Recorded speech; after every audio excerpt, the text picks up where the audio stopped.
What's up, everyone? It's Curry Gaming back again with another Spin Master Monster Jam unboxing video, and today we are going to be unboxing the Retro Rebels King Krunch. This was given to me from my good friend Zach. Thanks again, Zach, for giving me this. I really appreciate it.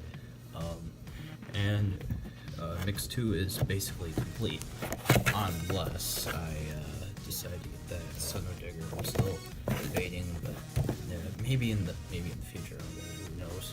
But other than that, the mix is basically complete, so I can move on to Mix 3 now after this one. So yeah, let's open this up. Here's the truck.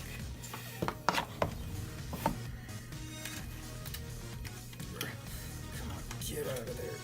Come on. Come on. Get out of there, can't you? There we go, there we go, that's better, there we go. Move that aside. Here's the figure, David Smith, or who else has King Krunch now? Alright, I'll give you a 180 look at the truck.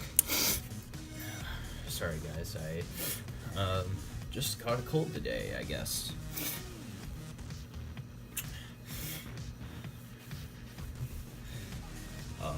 The old retro design looks really cool.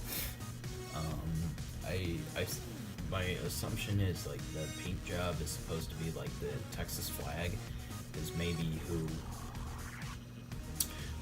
because I think King Krunch was owned by someone else like back then, because I think David Smith, he bought King Krunch from whoever had it last.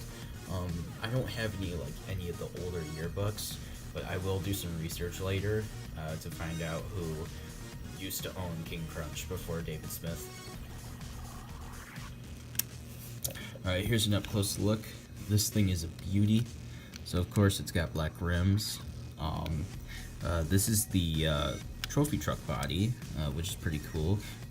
I like the trophy truck body that Spin Master made a lot better than the one Hot Wheels made. So there's the Monster Jam logo. King Krunch. The trophy truck is kind of textured. The fenders are a little skinny, but that's okay. I still like it. The grill is pretty cool. IA coatings is on the top. And then on the roof, EXP 1. Basically some kind of motorsport sponsor, but yeah, pretty cool. Yeah, so that was just a quick unboxing of the King Krunch truck. I hope you enjoyed, and I will see you guys in the next video. Peace out, people.